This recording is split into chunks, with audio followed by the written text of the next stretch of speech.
Good afternoon, everyone. Thank you for joining me again tonight for what is, I think, our 5th or 6th live YouTube events.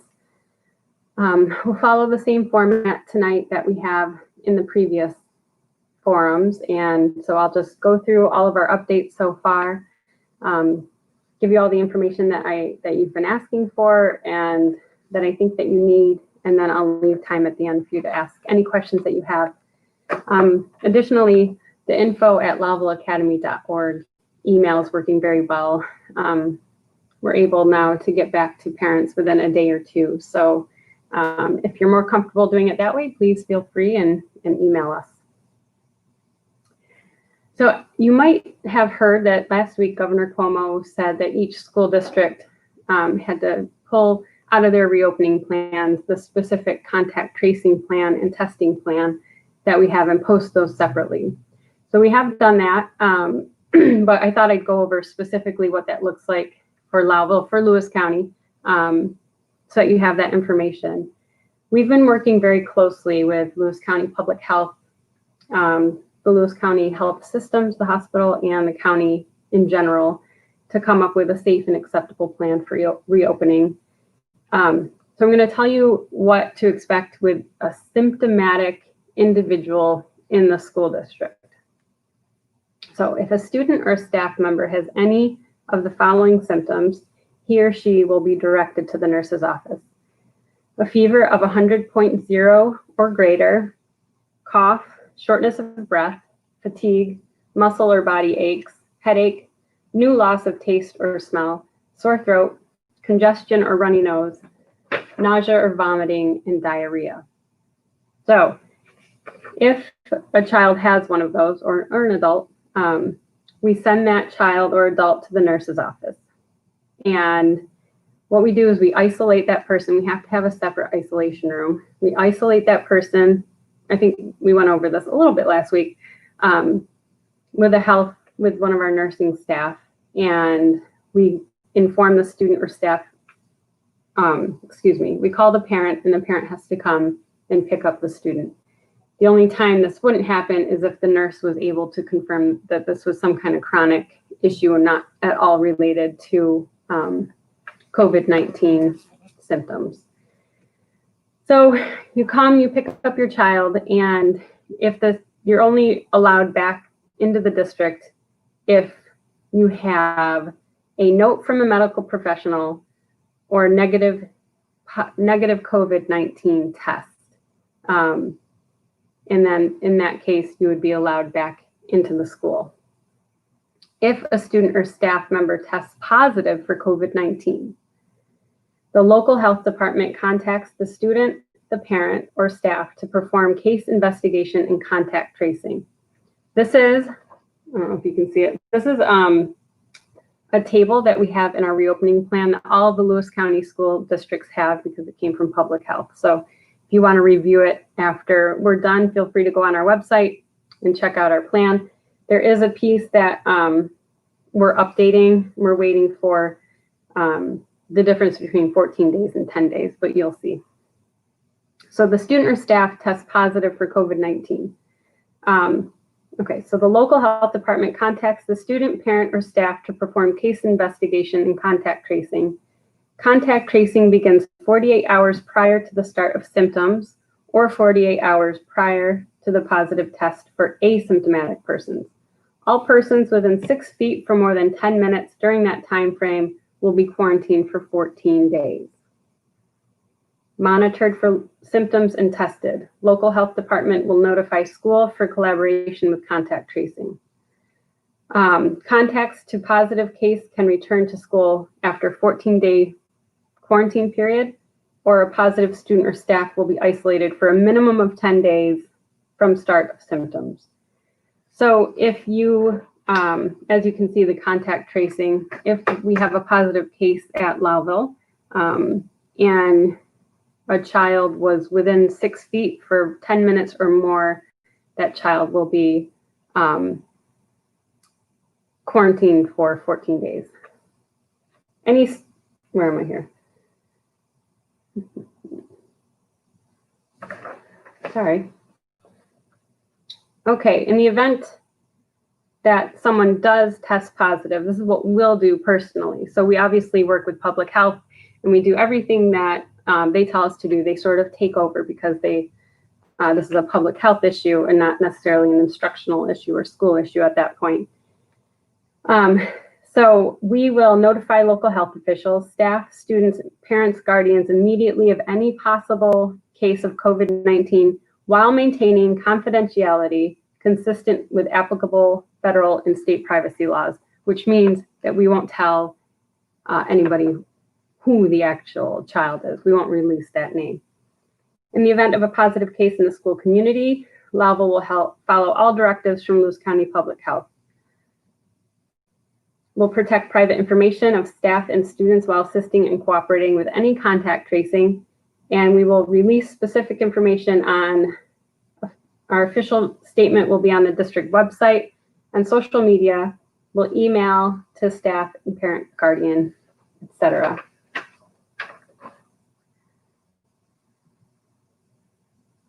I'm just reading the questions. So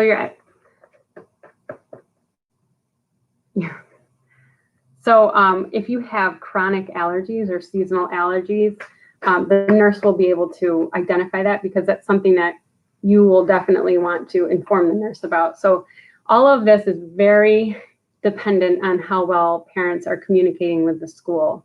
So if you have seasonal allergies or a child does, please make sure that you've communicated with your doctor to communicate with us that that's the case. So that would be considered one of those chronic issues that I was talking about. Chronic allergies, chronic migraines, chronic stomach issues, that kind of thing. As long as the school district knows about that, then our school nurse can rule those out. All right, so how do we contact trace? Using daily attendance and class-by-class attendance, our student management system, our camera system, seating charts, bus and classroom, and our visitor logs.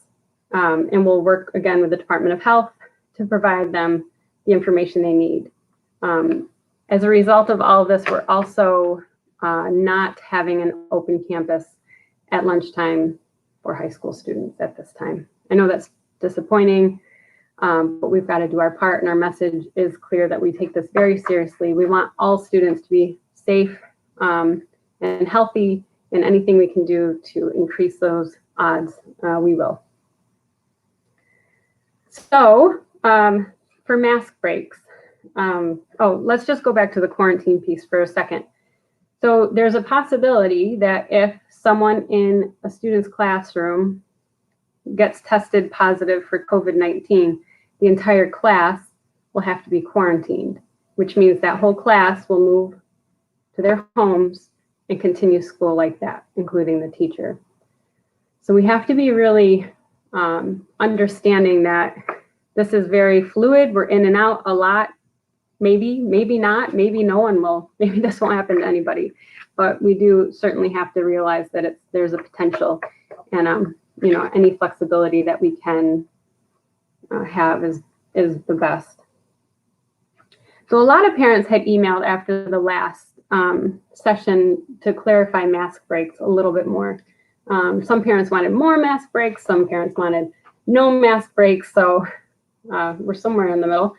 So the district will allow students to remove their face masks when seated at least 6 feet away from another student or staff member, and the teacher wants them to have a mask break. So they would be directed by the teacher. The teacher instructs them when to take their masks off and when not to. So all students will get a mask break, but students it isn't upon themselves to determine whether or not they're safe to take off their mask. It's the adult in charge that's going to let them know when they can take that off. So one more thing about face masks, we are providing 2 cloth face masks for every student, but if you do have cloth masks, reusable masks for your students, please do still send those in. We know how quickly some of these get soiled.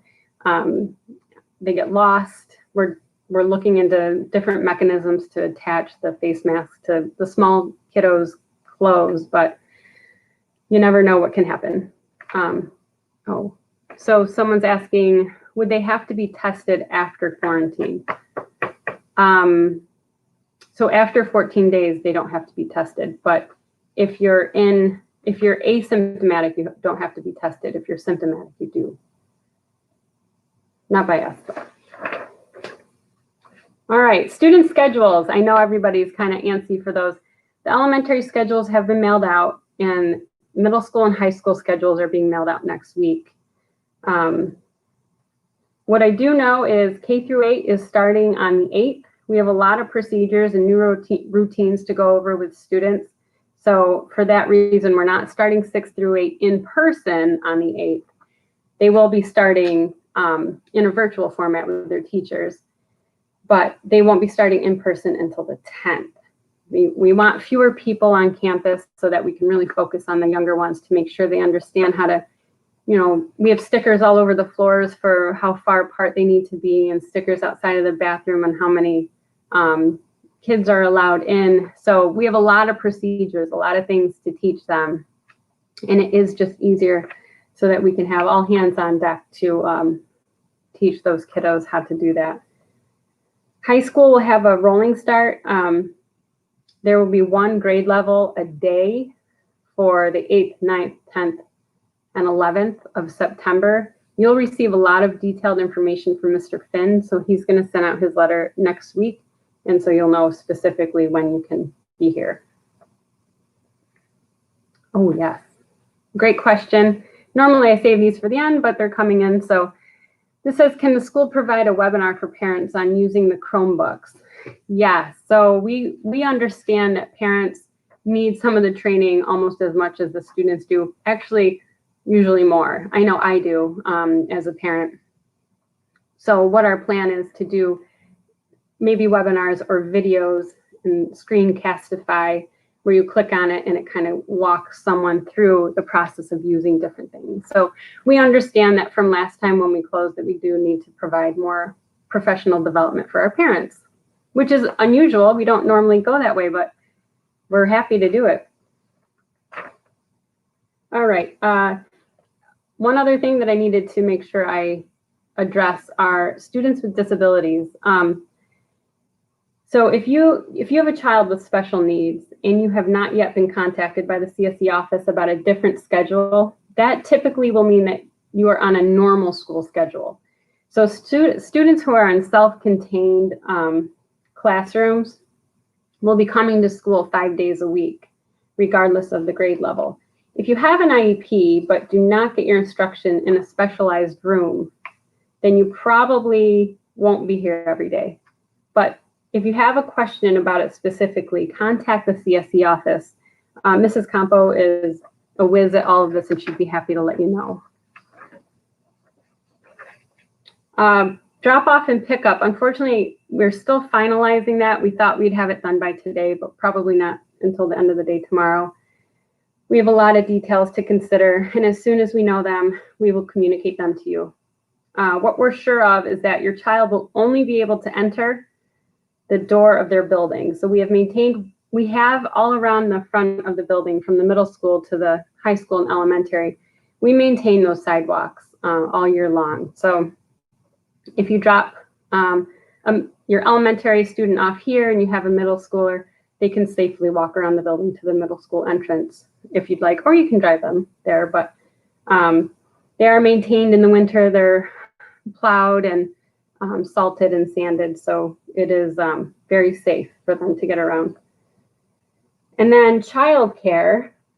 So I know it's a challenging time for a lot of families, and we also realize you're trying to manage a schedule that may not line up with your work schedule, and that there may be times when your child has to move to remote learning for days or weeks at a time, depending on what's happening at the school district.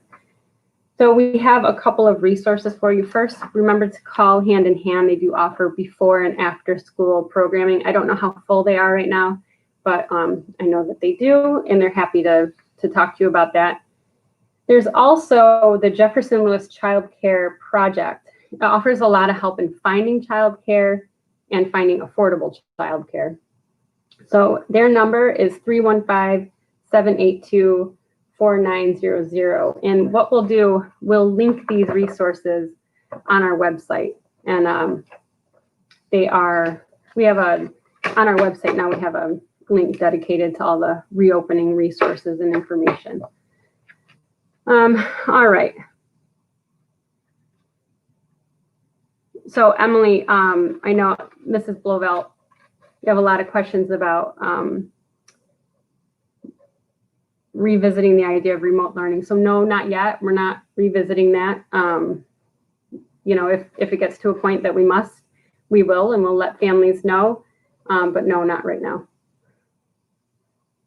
If a student is in a classroom with a teacher that is more afraid of COVID. Oh.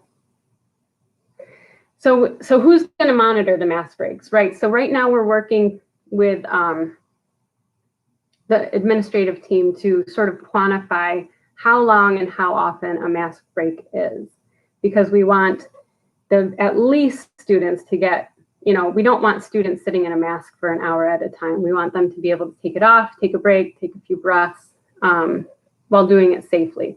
So yes, we do have a plan to make sure that we are able to, you know, clearly define how long that will be.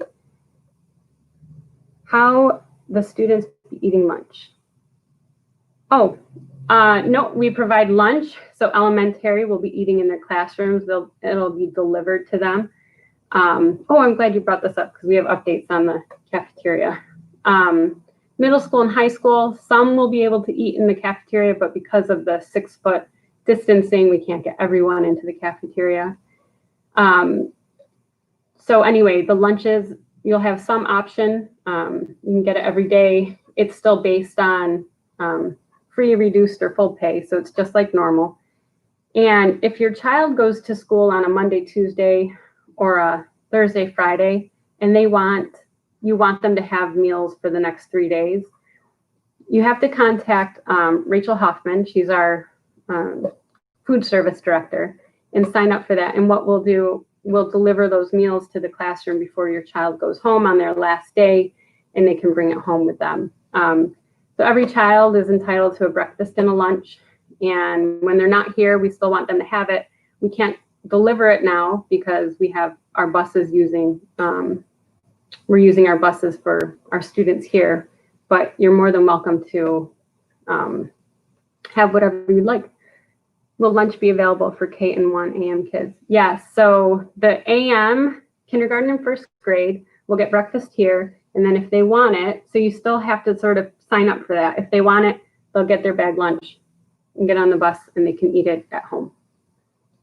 We definitely want to make sure we provide food for our kiddos. So if you're afternoon kid, you get your lunch here, and then we'll actually, if your parent wants it, we'll pack the breakfast for the next day. So everybody is offered 2 meals a day, breakfast and lunch. What else?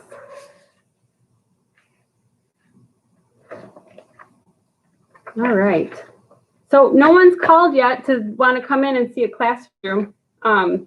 I do advocate for that. We're thinking about doing one of the things that other districts have done and put together a video so you can see what it looks like and see the, you know, the stickers and different safety precautions we've put into place. So we'll get working on that, but please do come in. We have classrooms set up. It's very interesting. It's not going to be the same as it was last year, but I do want to tell you how important that we know that it is, that, you know, we wash our hands, we stay 6 feet away from people, and we wear a mask. And I know that the more we do that and the more our community does that, the faster we'll all be able to get back to normal. And that's what we want. We want the kids back here. We want them playing and laughing and being able to run out on the turf and play on the jungle gyms and all of that. So if we could all do our part, it would speed things up and we'd all get back together. Because that's why we're here. We spent the last 5 months or 6 months in an empty campus. So let's get them back here, get them healthy, and do it the right way. Yes, 9th graders will receive information next week about ninth grade orientation.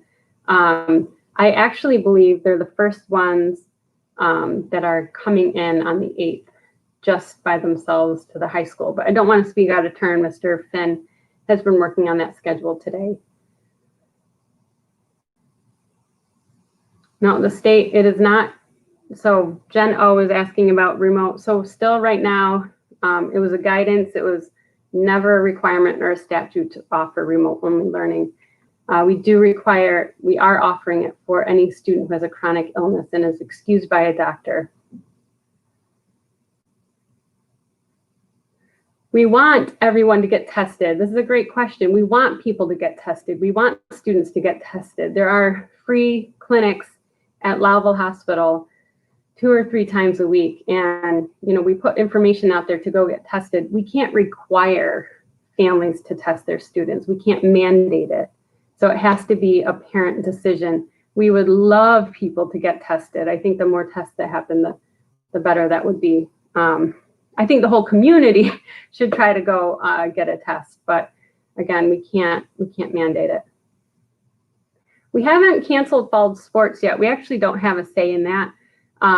We just follow the guidelines that are sent to us. So right now, it's still, they say we're going to start practice on September 21st, but I mean, I guess I'm not going to make a guess at if that is accurate or not, but if we can't have full classrooms full of kids, I'm not sure what's going to happen with sports. As soon as we know, we'll put it all over our website and social media, but that usually comes from the state, and it comes from the New York State Public High School Athletic Association. Yes, teacher assignments are on the information in the mail.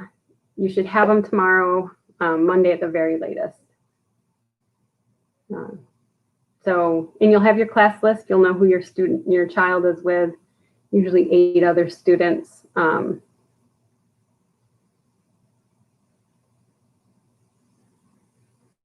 Well, not necessarily crazy, but yeah, that's what we're doing right now. So stay tuned. There's always a chance things will change, but as of right now, our instructional model is what we've been advertising, and if it changes, we'll certainly reach out and let everybody know. If you're out for 14 days, so if you're asymptomatic, especially, we'll get you materials, supplies, work to make sure that your child still stays up to speed. And if you're symptomatic, it'll be really what you can handle. So if your child feels well enough, certainly we'll provide work and videos and, as much as we possibly can.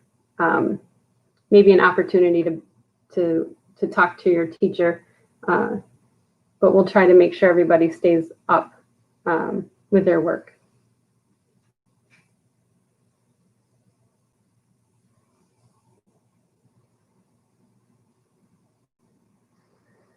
So on the 5th, for the 3 days that students aren't here, they're going to be taking part in what's called both synchronous and asynchronous learning. So sometimes the teacher will have them log in during a lesson to, do, I don't know, a lesson for 20 minutes, and then they'll get off. And there's going to be a lot of differences between, what you would do in a 30-minute class and what you're going to do in an 85-minute class. So they will be expected at the same time to sort of be available to beam in. The teacher is going to take care of that. They have a lot of autonomy on how this is going to happen, but students are expected to, if they have English at 12:05, they should be ready to sign in at 12:05.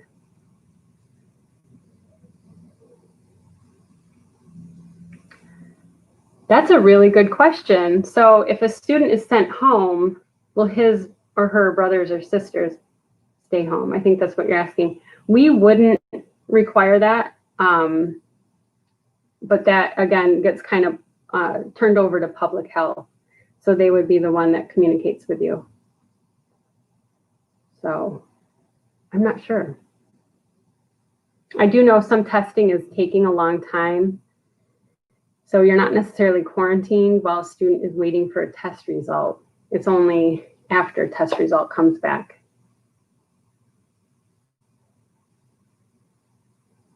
Oh, no, they won't be considered absent. We'll work with you if you can't.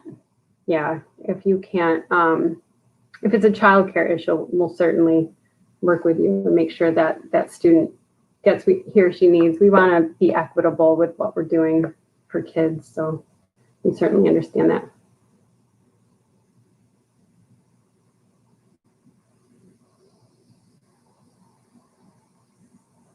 So if you live with someone with a chronic illness, go see your doctor. Your doctor, the only way we can excuse for remote learning is with a doctor's order at this point. But you never know. Governor Cuomo's coming on tomorrow again for an update. So, you know, we always think we know that we're one step ahead, but we seem to be doing a lot of changing around New York State schools, and you know, it's a fluid issue, and we're in and out of different plans often. So I know it's hard for you guys to manage and to react to, but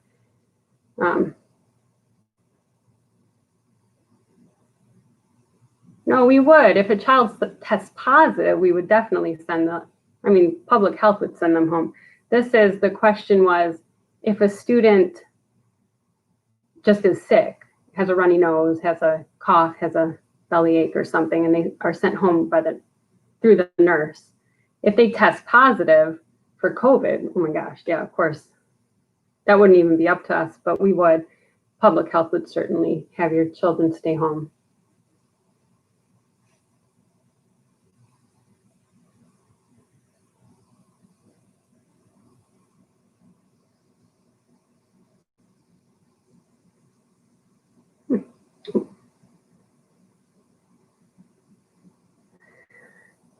No, not right now. So we're because of the issues around attendance right now, we're not really doing any. We're not having like a perfect attendance award this year. We're getting rid of all of that so that we can encourage parents to keep their kids home when they're sick. As you can see, if you send your child to school and they're sick, they could potentially be out for many days. If you keep them home and they get better, the result is a lot different. So we still have to track attendance for the state, but there's no, I don't think there's any chronic absenteeism this year.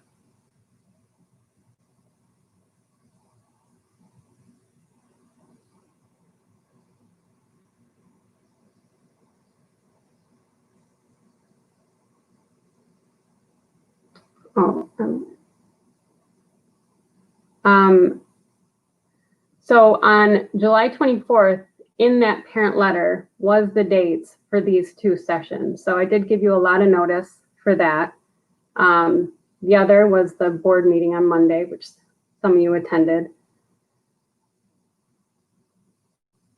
They won't have to be online all day when they're not in school. So that would be synchronous learning, and that would be all day synchronous learning. And that's a really good way to have kids not like school. So it'll be a combination of learning along with their peers at times, and then learning offline and doing activities themselves.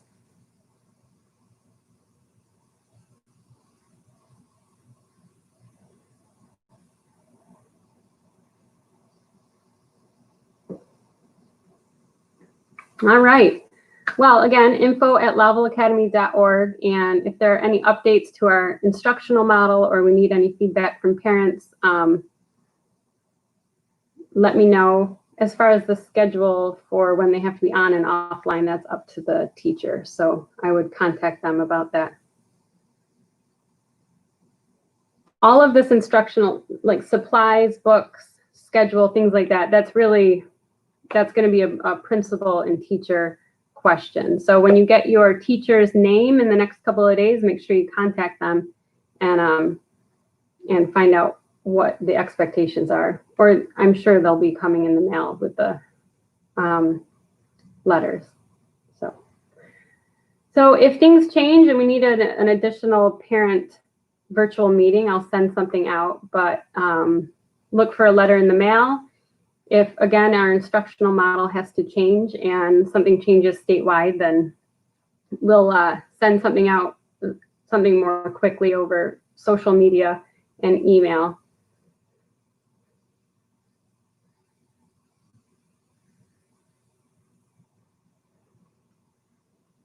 With COVID, usually everyone will contact the sickness. How will this be addressed with multiple kids attending school? I think we kind of, so that's a public health. They're going to have to tell you how long you have to quarantine and if you have to, you know, if you have to take additional tests for COVID. That's once public health gets involved in a positive COVID test, what we do, we serve as the people who help with the contact tracing and the communication with parents and community members.